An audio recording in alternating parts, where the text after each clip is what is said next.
पिछले एपिसोड में हमने देखा था कि फॉक्स डीमन और बाकी जितने भी डीमंस वगैरह थे उनका खात्मा एल्डर शिंटो ने कर दिया था क्योंकि उन लोगों ने स्वॉर्ड सेट के कई सारे डिसाइपल की जान ली थी। तो इस वजह से उनका तो मरना बनता था। इसके बाद वो लोग वहां से चले जाते हैं इस उम्मीद में कि उन्होंने वूया और बाकियों को इस जिनियान वैली के अंदर से बाहर निकाल लिया, जबकि वूया और शुई दोनों वहीं पर फंसे हुए थे, जहाँ वूया अपनी पावर का इस्तेमाल करते हुए शुई को और खुद को बचाने की कोशिश कर रहा था। इस चीज में लिंगलोंग भी उसका साथ देती है। थोड़ी दूर आने के बाद उनको वहां पर एक घर भी दिखाई दिया था जिसके अंदर एक खास तरह का फॉर्मेशन लगा होता है और वो फॉर्मेशन एक स्वॉट टेक्निक से बना हुआ था। जो भी उस स्वॉट टेक्निक को सीखेगा वही इस फॉर्मेशन को तोड़कर बाहर हो सकता है। तो वूया ने उस स्वॉट टेक्निक को काफी मेहनत करके सीख लिया था, जिसके बाद यहाँ से ये एपिसोड शुरू होता है। तो इस एपिसोड की शुरुआत में हम स्वॉट सेट का सीन देखते हैं। यहाँ पर एक बैटल हो रहा था जो कि मोटू का उसी बंदे के साथ हो रहा होता है जिस बंदे के साथ कुछ टाइम पहले वूया की भी फाइट हुई थी। वो आया था ना उससे फाइट करने के लिए, लेकिन वूया ने उसको मार कर भगा दिया था।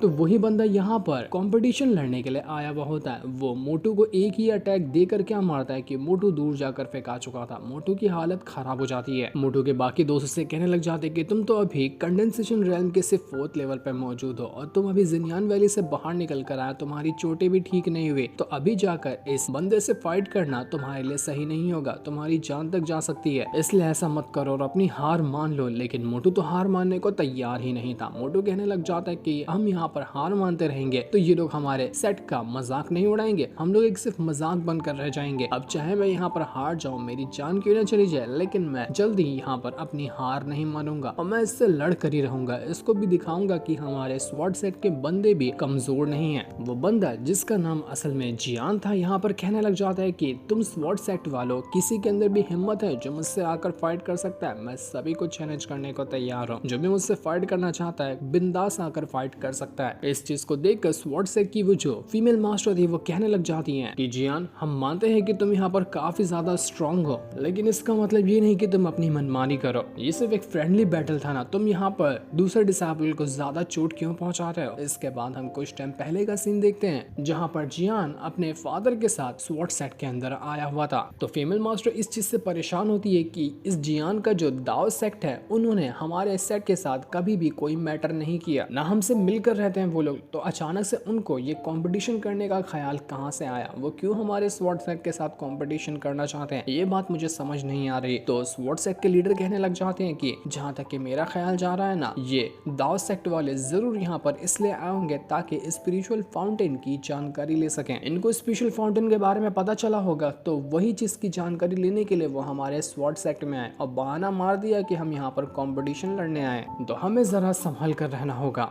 जियान का जो फादर था वो यहाँ पर कहने लग जाता है सभी से कि मेरा बेटा तो बहुत ज्यादा कमाल का है, बचपन से ही उसने कल्टीवेशन में हाथ रख दिया था और बचपन से ही वो सारी कल्टीवेशन की टेक्निक और स्वॉर्डमैनशिप की टेक्निक को सीखता आया हुआ है। मुझे पता है कि उसको हराने वाला कोई होगा ही नहीं। वो तो मुझसे जिद कर रहा था कि उसे स्वॉर्ड सेट के लीडर के साथ भी फाइट करनी है, लेकिन मैंने उसको समझा बुझाकर शांत करा दिया कि ऐसा नहीं कहते। तो फीमेल मास्टर यहाँ पर कहने लग जाती है कि हमारे सेट के जितने भी डिसाइपल है ना वो लोग बहुत हार्ड ट्रेनिंग करते हैं, तो छोटी मोटी चोटों से उन्हें कुछ नहीं होता। हमारे पास और भी कई सारे डिसाइपल है जो इस जियान के साथ फाइट करते हुए इसको हरा सकते हैं। तो वो किसी और डिसाइपल से कहने लग जाती है कि जाओ जियान से फाइट करो, लेकिन वो लोग जा पाते कि इससे पहले जियान कहने लग जाता है कि मुझे किसी और से मतलब नहीं है, मुझे मतलब है वूया से। मैंने सुना है कि तुम्हारे सेट में वूया रहता है ना, तो मैं उससे फाइट करना चाहता हूँ, उसी को बुला लो। तो ये सुनकर फीमेल मास्टर कहने लग जाती है कि वूया अभी किसी जरूरी काम से गया हुआ है, जब वो आ जाएगा ना तब उससे तुम अपनी फाइट कर लेना, अभी वो तुमसे फाइट नहीं कर सकता। तो ये सुनकर जियान कहने लग जाते हैं कि जरूरी काम, मुझे पता है कि वो काम क्या होगा, क्योंकि वो गया था ना जिनियान वैली के अंदर, पर सभी लोग वहां से रिटर्न आ गए पर वो नहीं वापस आ पाया। वहां पर कुछ अच्छे खासे डिसाइपल जो कि स्ट्रॉन्ग भी थे उनकी भी जान चली गई। तो झूठ क्यों कह रही हो, सच सच बता दो ना कि जिन लोग मरे थे वहां पर उन्हीं में वूया भी शामिल था, वो भी मर गया। लोगों को तसल्ली देकर क्या फायदा है, साफ साफ खबर फैला दो कि वूया मर चुका है। जितने भी लोग यहाँ पर मौजूद थे वो सभी ये सुनकर घबरा जाते हैं कि नहीं, ऐसा नहीं हो सकता, वूया नहीं मर सकता। जियान कहने लग जाता है कि वूया होता तो मैं फाइट करने के लिए तैयार भी रहता, लेकिन अभी जितने डिसाइपल है ना वो सभी नल्ले हैं, मुझे उनके साथ फाइट नहीं करनी है। कोई पावरफुल बंदा है तो भेजो या फिर तुम्हारे लीडर को ही भेजो मुझसे फाइट करने के लिए, मेरे सामने कोई नहीं टिक सकता। देख लिया ना मेरी पावर को, पूरे स्वॉर्ड सेट को मैंने झुका दिया। तो वहां पर यान ले आकर कहते लग जाती है कि एक लो लेवल का बंदा जो कि सिर्फ कंडेंसेशन रेल्म के 5th लेवल पर है, वो अपने आप को समझता क्या है कि वो दूसरे छोटे लेवल के डिसाइपल को हरा कर बहुत ज्यादा पावरफुल हो गया है, ऐसा कभी नहीं होगा। तुम्हारे पर ना बहुत ज्यादा उछलने लग गए, उनको मैं ही कतर दूंगी। तो जियान कहने लग जाता है कि ओ अच्छा, इसका मतलब तुम तो वुया की सीनियर हो ना, तुम्हें बहुत ज्यादा गुस्सा आ रहा है। मैंने वुया के बारे में यहाँ पर कुछ कह दिया है इसलिए, तो ठीक है, अब तो मैं उसे और भी बहुत कुछ कहने वाला हूँ जो तुम्हें बर्दाश्त नहीं होगा। ये सुनकर यानली कहने लग जाती है कि वुया से फाइट करना चाहते हो ना, वो अभी यहाँ पर नहीं है, तो तुम चाहो मुझसे फाइट कर सकते हो। पहले वुया ने तुम्हें हराया था, वो भी सबके सामने, इस बार मैं तुम्हें हरा कर हिसाब बराबर कर लूंगी। तो जियान कहने लग जाता है अच्छा ठीक है, मुझे तुम्हारा भी चैलेंज एक्सेप्ट है, तुम्हें भी हरा दूंगा ना, तो मुझे एक फीलिंग तो आएगी कि चलो मैंने वुया को नहीं तो उसके सीनियर को तो हरा ही पाया। बेचारा वुया तो मर गया, अब मैं उसको कैसे हरा सकता हूँ, तो उसके सीनियर को ही हरा कर मैं अपनी भड़ास उतार दूंगा। इसके बाद यानली अपना स्वॉर्ड की मदद से एक खतरनाक अटैक देकर मारती है उसी जियान के ऊपर, लेकिन जियान ने यहाँ पर अपने एक आर्मर को एक्टिवेट कर लिया था, जिस वजह से यानली का अटैक उसको यहाँ पर कुछ भी नहीं कर पाता और उसकी जान बच जाती है, एक असर तक नहीं हुआ था उसे। तो यानली कहने लग जाती है कि ये तो कछुए का शेल लगता है, ये मामूली चीज से तुम समझते हो कि तुम मेरे अटैक को रोक लोगे, ऐसा कभी नहीं होगा। अगर है तुम्हारे पास तो कोई कमाल के ट्रेजर वगैरह बाहर निकालो, वेपन बाहर निकालो, उसके बाद अटैक करके दिखाओ। तो ये सुनकर वो जियान कहने लग जाता है कि अच्छा मेरे वेपन देखना है, उसको तुम देख ही नहीं पाओगी और उससे पहले ही तुम्हारी जान चली जाने वाली है। तो इसके बाद वो जो जियान था वो यहाँ पर यानली के ऊपर अटैक करना शुरू कर देता है। वो एक के बाद एक करते हुए कई सारे अटैक करता है यानली के ऊपर, लेकिन यानली भी उसके अटैक से बचने की कोशिश कर रही थी। दोनों के बीच में काफी जबरदस्त फाइट शुरू हो जाती है। वो दोनों अपनी पावर का इस्तेमाल करते हुए एक दूसरे के ऊपर अटैक कर रहे थे, जहां यानली ने अपने कई सारे स्वॉर्ड्स को बनाते हुए एक बहुत ही पावरफुल फॉर्मेशन क्रिएट कर लिया था, जो फॉर्मेशन सीधा जाकर अटैक कर देता है उस जियान के ऊपर। यह अटैक लगते साथ ही उसका जो आर्मर था वो यहाँ पर चकनाचूर हो चुका था। इसे देखकर वो हैरान रह जाता है कि नहीं, ये नहीं हो सकता, मेरा आर्मर कैसे टूट गया? यानली मैं तुझे छोड़ूंगा नहीं, इतना मेरा कीमती आर्मर तूने डिस्ट्रॉय कर दिया।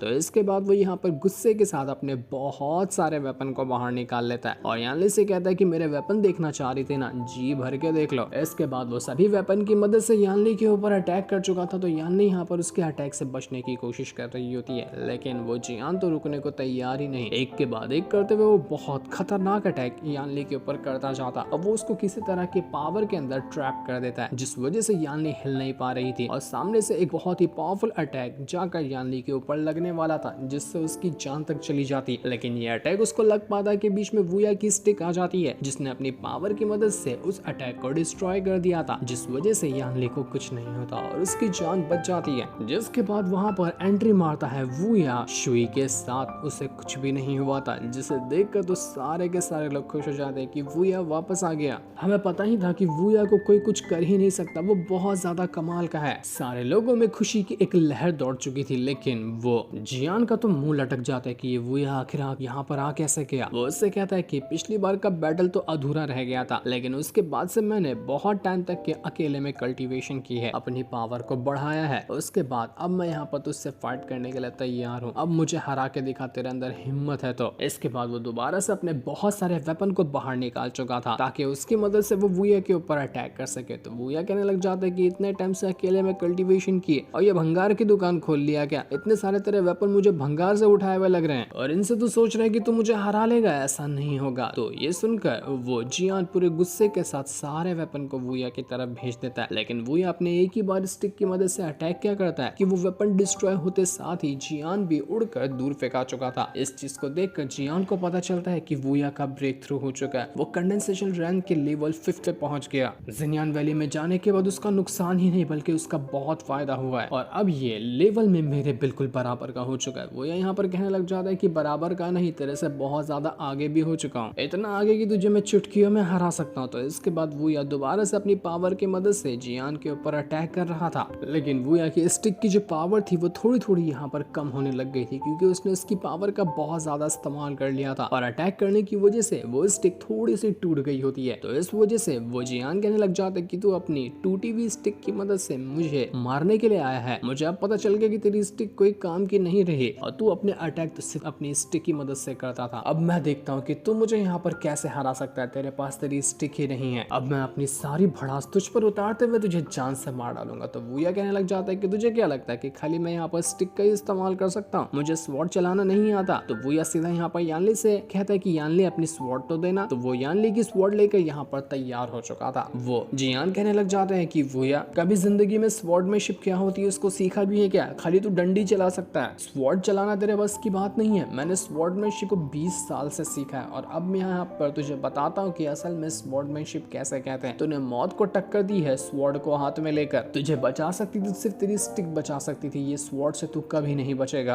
पर वूया को पता था कि वो आसानी के साथ स्वॉर्डमैनशिप से भी इस जियान की जान ले सकता है, क्योंकि उसने अभी हाल में ही एक नई स्वॉर्ड टेक्निक सीखी है ना, जो कि सिर्फ स्वॉर्ड की मदद से ही एक्टिवेट हो सकती है। उसने वो झोपड़ी के अंदर जो सीखा था, तो वह यहाँ पर इसी टेक्निक का इस्तेमाल करने के बारे में सोच रहा था कि मैं अब एक बार ट्राई करके ही देख लेता हूँ कि वो स्वॉर्ड टेक्निक जो मैंने सीखी है वो किस तरह की है। इसके बाद वूया जैसे ही उस स्वॉर्ड टेक्निक का इस्तेमाल करता है, वहां पर 10,000 स्वॉर्ड्स एक साथ आकर पहुंच चुकी थी और वो एक ही साथ में अटैक देकर मार देती है जियान के ऊपर, जिस वजह से जियान के सब अटैक डिस्ट्रॉय हो चुके थे और उसकी हालत बुरी तरह से खराब हो जाती है। वो स्वॉर्डमैनशिप का नाटक कर रहा था लेकिन बेचारा स्वॉर्ड तक के उठा नहीं पाया और उससे पहले उसका यहाँ पर गेम बच चुका था। ये देखकर वो जो जियान होता है वो दोबारा से अपनी पावर का इस्तेमाल करते हुए एक बहुत ही खतरनाक फायर अटैक को रेडी कर चुका था और उसकी मदद से वो वूया के ऊपर अटैक कर देता है, लेकिन वूया वापस अपनी स्वॉर्ड की मदद से उसके इस अटैक को भी डिस्ट्रॉय कर चुका था। इसके बाद वो उसके गर्दन के ऊपर ही स्वॉर्ड रखते हुए कहता है कि अब तू मरेगा, तुझे मैं छोड़ने नहीं वाला हूँ। तो ये देखकर वो जियान घबरा चुका था कि नहीं नहीं भाई, मुझसे गलती हो गई, मुझे माफ कर दे, मुझे जान से मत मार। लेकिन अब तो वूया काफी ज्यादा भड़का हुआ था। वो यहाँ पर उस जियान की जान कह ले पाता कि इससे पहले ही जियान का फादर यहाँ आकर पहुंच जाता है और अपनी एक बहुत ही खतरनाक फॉर्मेशन को रेडी करते एक पावरफुल स्वॉर्ड को समन कर चुका था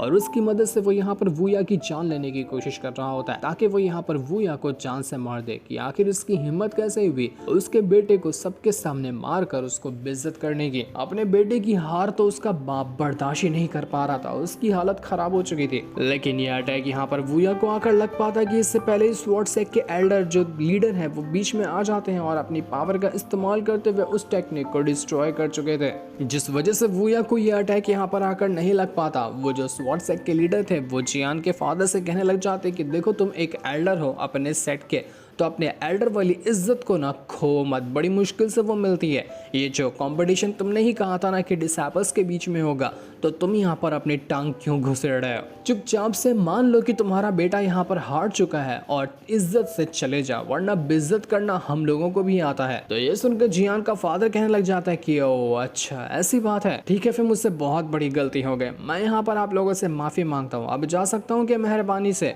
इतना कहने के बाद वो जियान का फादर अपने बेटे को लेकर गुस्से में वहां से चला जाता है, लेकिन देख के साफ लग रहा था कि वो शांत तो नहीं बैठेगा, वो फिर से आएगा कुछ ना कुछ गड़बड़ी करने के लिए, जिससे वूया को सावधान रहना पड़ेगा। सबके सब लोग यहाँ पर वूया और शुई को वापस देखकर काफी ज्यादा खुश थे। शुई कहने लग जाती कि मुझे यहाँ पर न सिर्फ वूया ने बचाया, अगर वूया नहीं होता उस दिनयान वैली के अंदर तो पक्का मेरी जान चली गई होती, कोई चांस ही नहीं था मुझे यहाँ पर जिंदा बचने का, वूया ने ही मुझे बचाया है।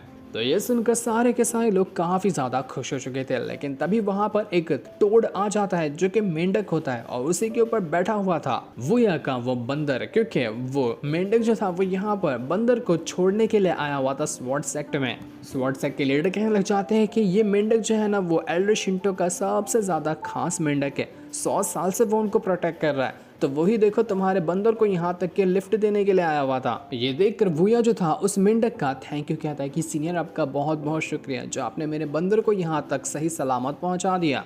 तो ये सुनकर वो मेंढक भी खुश हो जाता है और खुशी खुशी वहाँ से वो जा चुका था। जो सीन दिखाते साथ ही ये वाला एपिसोड यहीं पर एंड हो जाता है। Thanks for watching.